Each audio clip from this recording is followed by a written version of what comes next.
नमस्कार साथियों, welcome back to my YouTube channel. आज हम एक और ऐसी खबर के बारे में बात करेंगे जिसका इम्पैक्ट इंडिया के आईटी सेक्टर पे होने जा रहा है। दोस्तों, इसका इतना भयावह इम्पैक्ट हो सकता है कि आपने सोचा नहीं होगा। एक तरफ देखें तो ट्रंप साहब मोदी जी को बर्थडे की बधाई दे रहे हैं और एक तरफ इनडायरेक्टली भारत पर प्रतिबंध लगा रहे हैं। आपको जानकर हैरानी होगी कि H1B जो वीजा था उसके नियमों में अमेरिका ने बदलाव कर दिया है और ये छोटा मोटा बदलाव नहीं है दोस्तों। इतना बड़ा बदलाव है कि यू कांट इमेजिन कि इससे कितना बड़ा इम्पैक्ट होने जा रहा है इंडिया के आईटी सेक्टर्स के अंदर या अदर सेक्टर्स में भी बात करें जहां हाईली स्किल्ड फोर्सेस है वहां के अंदर। सोचिए, इससे क्या भारत के अंदर बेरोजगारी और बढ़ सकती है? क्या जो लोग पहले से अमेरिका में काम करते हैं क्या भारत में दोबारा आएंगे? H1B वीजा होता क्या है? भारत का आईटी सेक्टर कितना रिलाय करता है? कितने परसेंट भारतीय H1B वीजा पर अमेरिका रहते हैं? तो इस सारी जानकारी आज हम इस वीडियो में देंगे। आप हमारे साथ जुड़े रहिए। वीडियो अच्छा लगे तो चैनल को सब्सक्राइब करें, दोस्तों को शेयर करें। दोस्तों, हुआ कुछ ऐसा है कि ट्रंप साहब ने अभी एक फैसला लिया है हाल ही में। देखो, आप हेडलाइंस पढ़ो। H1B visa fee, new live updates, firm tells worker to return to the US as soon as possible. H1B visa live, full implication of H1B visa free. इस तरह की कुछ हेडलाइंस आ रही हैं। आइए मैं डिटेल में बताता हूँ कि ये हुआ क्या है। क्या ये मान के चलें कि अमेरिका रियली भारत के खिलाफ है? क्या ये मान के चलें कि भारत को अब सोचने की आवश्यकता है कि जो चीन हमारे बराबर था 1984-80 तक, आज वो हमसे कितना गुना आगे है? क्या भारत को ये सोचने की आवश्यकता नहीं है कि हम अपनी स्किल्ड फोर्सेस को जो बाहर भेजते थे वो इंडिया में काम क्यों नहीं कर रही है? दोस्तों, सोचना तो बहुत कुछ है, लेकिन क्या हम ये माने भारत की विदेश नीति का एक और फेलियर? जहां अमेरिका ने अभी हाल ही में ईरान के अंदर जो हम पोर्ट यूज करते थे उसको यूज करने से प्रतिबंध लगाया कि आप 29 सितंबर के बाद यूज नहीं कर सकते। इसके बाद एक और ये खबर आ जाए इंडिया के खिलाफ, तो आप इसे क्या समझेंगे? और एक तरफ ट्रंप साहब मोदी जी को फोन पर बधाई दे रहे हैं, तो क्या ये बधाई केवल एक दिखावा है? दोस्तों, H1B वीजा के नियमों में कुछ बदलाव किया गया। आप हेडलाइन पढ़िए। इंडिया से ट्रंप H1B वीजा फी हाइक कोड डिसरप्ट फैमिलीज। दोस्तों, हुआ क्या कि ट्रंप ने अभी कुछ नियमों में बदलाव किया। उन्होंने कहा कि जो व्यक्ति H1B वीजा पे मतलब यूएसए के अंदर जॉब करेगा उसको $1 लाख हैव टू पे।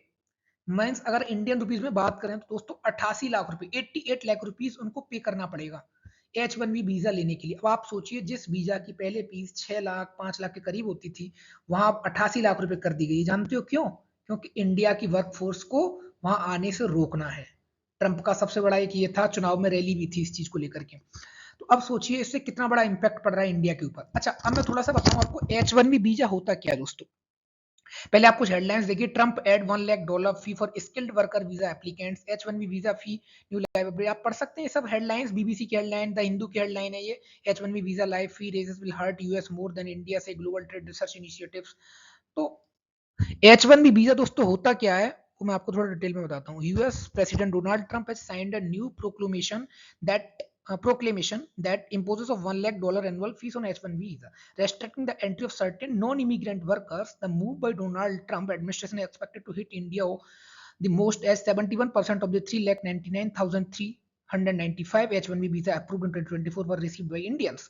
दोस्तों, मैंने जैसा आपको पहले बताया कि H1B visa highly skilled forces को दिया जाता है। जैसे हमारे आईटी सेक्टर के अंदर जो लोग काम कर रहे हैं वो हाईली स्किल्ड, जो लोग अमेरिका के अंदर कंपनियां जिन्हें भेजती हैं तो उनको H1B वीजा दिया जाता है। या हमारे मेडिकल सेक्टर्स के अंदर हो गए या हमारे अदर रिसर्च सेक्टर्स में हो, कुछ लोग हमारे यहाँ नासा में, हमारे इंडियंस नासा में काम कर रहे हैं, तो वो सब वहां कैसे रहते हैं? उनको एक वीजा दिया जाता है, that is called elite visa, that is H1B visa, elite class के लोगों को। लेकिन वो पाते कैसे? अपने हार्ड वर्क और अपने स्किल्स के बेसिस के आधार पर। तो उस वीजा के नियमों में कुछ बदलाव किया। अब बोला गया है कि आप $1 लाख फीस देंगे, मतलब भारतीय रुपये में बात करें तो 88 लाख रुपए। इसका क्या इंपैक्ट होगा वो भी हम डिस्कस करेंगे, लेकिन पहले जानते हैं H1B वीजा होता क्या है। H1B वीजा दोस्तों एक क्लासिफिकेशन है वीजा का, जो अमेरिका के अंदर उन्होंने अपना क्लासिफिकेशन किया हुआ है, H1B visa and other types. तो उसमें क्या होता है, जो वर्कर्स या जो फॉरेनर्स हाईली स्किल्ड हैं या फिर उनके पास एक मास्टर्स या बैचलर्स डिग्री है, either in technical, either in research, either in the physics, in the chemistry और other technical department that can help the united state to build America, उन लोगों को ये वीजा दिया जाता है।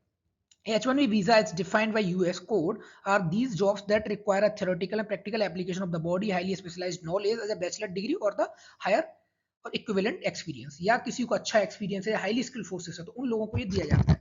अब लोग कहेंगे आप फोर्सेस क्यों यूज कर रहे हो? अरे भाई, डिफेंस में उस तरह की फोर्सेस होती हैं, आईटी सेक्टर में ये भी एक फोर्सेस है। जैसा आप पढ़ सकते हो, ये हेडलाइन पढ़ो आप, ये चीज मैंने यहाँ पर लिखी है। उसके बाद फिर आप देखिए इसका क्या होता है, H1B वीजा जो है दोस्तों पहले इनिशियली 3 इयर्स के लिए दिया जाता है, फिर उसको बढ़ा के 6 साल के लिए किया जा सकता है, लेकिन उसके बाद भी इसको बढ़ा दिया जाता है और फिर इसे बाद में ग्रीन कार्ड प्रोसेस वगैरह होती है उसमें इम्पोज कर दिया जाता है। तो ये एक वहां रहने का एक वीजा है, जैसे भारत का वीजा होता है ना कि डिप्लोमेटिकल वीजा अलग होता है, जनरल लोगों के लिए वीजा अलग होता है, तो उसी तरीके से वहां एक हाईली स्किल्ड फोर्सेस के लिए उन लोगों ने वीजा बनाया हुआ, दैट इज H1B। पहले ये 6 लाख रुपए में मिल जाता था, 6 से 7 लाख 8 लाख ऐसा फीस था, मतलब डॉलर का पैसा घटता बढ़ता रहता तो उसके अकॉर्डिंग। लेकिन अब क्या है, $1 लाख मीन्स करंट में बात करूं तो 88 लाख रुपीज में ये वीजा मिलेगा। आप इमेजिन करिए जो स्टूडेंट्स इंडिया से वहां पढ़ने जाते हैं, जहां 40-50 लाख का लोन लेके वहां पढ़ने जाते हैं, अगर वो 88 लाख रुपए पहले इस वीजा के लिए पे करेंगे तो उनकी फैमिलीज पे कितना बड़ा इंपैक्ट पड़ेगा। थोड़ा सा बात करते हैं दोस्तों कि सबसे ज्यादा टॉप 5 कंट्रीज कौन से जिनको H1B वीजा अप्रूवल मिला हुआ। तो मैं 2022 की रिपोर्ट के आधार पर बता रहा हूँ आपको। तो 70%, मोर देन 72% इंडियंस हैं जिन्हें H1B वीजा मिला हुआ है अमेरिका के अंदर। अब हम कह सकते हैं कि more than 72% Indians highly skilled हैं जो अमेरिका के अंदर आईटी सेक्टर्स के अंदर, वहां की सिलिकॉन वैली के अंदर, नासा के अंदर, अदर रिसर्च इंस्टीट्यूट्स के अंदर, और अदर एग्जांपल बोल दो कुछ स्टूडेंट्स हैं वहां पर जो वहां पढ़ाई कर रहे हैं वहां के टॉप इंस्टीट्यूट्स के अंदर। तो सबसे ज्यादा कौन से हैं? इंडियन 72%। सेकंड नंबर पे चाइना है, दैट इज 12.5%। थर्ड नंबर पे बात करें तो कनाडा आता है, फोर्थ पे साउथ कोरिया और फिफ्थ फिलीपींस आता है। अच्छा वैसे आंकड़ों में बात करें तो इंडिया में 3,20,791, ये 2022 का डाटा है। मैं 24 का डेटा भी आपको बताऊंगा आगे वीडियो में। अब देखिए दोस्तों, India talent in high demand आप देख सकते हैं, ये अभी का डेटा है 3,19,494, 2020 का डेटा। तो आप देख सकते हो लगभग इंडिया की जो रेशियो है ना वो 70 से 75% के बीच में है वहां पे, जो H1B वीजा होल्डर्स हैं यूएसए के अंदर हाईली स्किल्ड। जैसे सुंदर पिचाई, अब तो वहां उन्होंने वहां की सिटीजनशिप ले ली है, लेकिन उससे पहले वो भी H1B वीजा पे ही गई हुई थी इंडिया से। अब देखिए कौन सी कंपनी इंडिया से टैलेंट वहां भेजती है, जैसे Amazon, Infosys, Cognizant, Google, TCS, Meta, Microsoft, Apple, ये सारी कंपनी जो इंडिया की स्किल्ड फोर्सेस है ना, इनका ट्रांसफर यहाँ से कहाँ भेज देती है? अमेरिका में, on the basis of H1B visa. तो इसका बहुत बड़ा इंपैक्ट सोचो इंडिया के आईटी सेक्टर पर पड़ने वाला है आने वाले समय में। और आप देख सकते हैं सबसे ज्यादा कौन सा वो है, तो आप देखिए इसके अंदर टेकी, इकोनॉमिक्स, टेक्निकल, ये सारे लोग सबसे ज्यादा प्रभावित होते हैं। अच्छा थोड़ा सा और बात करते हैं कि मतलब अमेरिका की कौन सी कंपनी सबसे बड़ी है? एनवीडिया, जो ग्राफिक कार्ड बनाती है। जब से एआई का बूम आया है ना, इस कंपनी ने लिटरली $4 ट्रिलियन की इसकी वैल्यूएशन है। इमेजिन करो इंडिया की इतनी इकोनॉमी नहीं है, इंडिया की इकोनॉमी अभी $4 ट्रिलियन के आसपास है। मतलब मैं बोलूं तो भी प्रॉपर है भी नहीं $4 ट्रिलियन इंडिया की इकोनॉमी। उससे ज्यादा एक कंपनी की वैल्यूएशन है जो अमेरिका की company Nvidia. Microsoft 3.74 trillion dollar, ऐसे आप अदर कंपनीज भी देख सकते हैं जिनकी वैल्यूएशन इतनी ज्यादा है। अब इनके अंदर जो हाईली स्किल्ड फोर्सेस है ना, वो या हाईली स्किल्ड वर्कर्स हैं या फिर टेकीज हैं ऐसे बोलूं उन्हें, तो वो इंडियंस हैं। अब सोचो अगर ये लोग वहां नहीं जाएंगे तो कितना बड़ा इंपैक्ट पड़ेगा इनकी फैमिलीज पे, कितना बड़ा एब्रम पड़ेगा, मतलब एक साथ प्रॉब्लम आएगी फैमिलीज पे। तो ये बहुत बड़ा प्रॉब्लम है दोस्तों। अब देखते हैं भारत सरकार क्या करेगी। अच्छा इसका इंपैक्ट पढ़ते हैं। पहला इसका इंपैक्ट है इकोनॉमिक इंपैक्ट। अब इकोनॉमिक कैसे? Indian IT firm faces higher cost, reduce onsite workforce and smaller companies में लूज कॉन्ट्रैक्ट। आपको पता है कि इंडिया की ज्यादातर कंपनी प्रोजेक्ट ट्रांसफर कहाँ करती हैं? यूएसए के अंदर अपने प्रोजेक्ट्स को सेल करती हैं और कॉन्ट्रेक्चुअल बेसिस पे वहां भी कराती हैं, और यहाँ से लोगों के द्वारा जो इंडिया का आईटी फोर्सेस है या आईटी डोमेन है, यहाँ के जो एम्प्लॉय हैं यहाँ से करा के वहां पे अपना अच्छा खासा ट्रांसफर करती है, पैसे कमाती है। तो हो सकता है इसका इंपैक्ट इंडिया के इकोनॉमिक सेक्टर पर पड़ेगा। वैसे भी आपको पता है 2022 से लेकर 25 तक इंडिया का आईटी सेक्टर ऑलरेडी बहुत डाउन है। मैं कैसे बताऊं कि कुछ लोगों के द्वारा रिपोर्ट्स मैंने आज कुछ पढ़ रहा था ट्विटर के ऊपर, फाइंड आउट की थी स्टैटिस्टिक्स की कुछ रिपोर्ट, वहां देखा कि रियली में इंडिया के अंदर हायरिंग भी कम हो रही है। रीजन, आईटी वर्कफोर्स ज्यादा है लेकिन इतनी कंपनीज हायर नहीं कर रहे हैं। अगर एक और ऐसा आ जाएगा, इस तरह के H1B वीजा के अंदर नियमों में बदलाव होगा, तो ये फोर्सेस भारत, ये जो टेकीज हैं ये भारत रिटर्न आएंगे और उनके बाद कितना बड़ा इंपैक्ट पड़ेगा इंडिया के आईटी सेक्टर पर, इमेजिन करो। दूसरा ह्यूमैनिटेरियन और सोशल इंपैक्ट।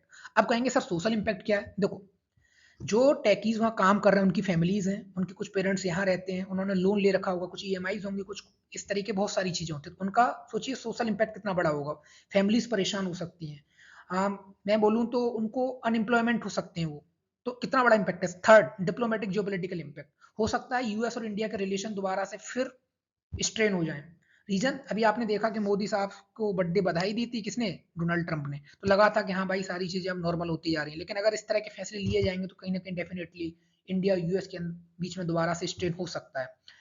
फोर्थ इंपैक्ट क्या होगा? Fourth impact on student and skill migration. दोस्तों हमारे यहाँ से बहुत से छात्र वहां पढ़ने जाते हैं, यूरोप के अंदर, कनाडा और ये सब यूएसए के अंदर। तो आप सोचिए यूएसए के अंदर नियमों में बदलाव कर दिया गया तो वहां कितना बड़ा इंपैक्ट पड़ेगा।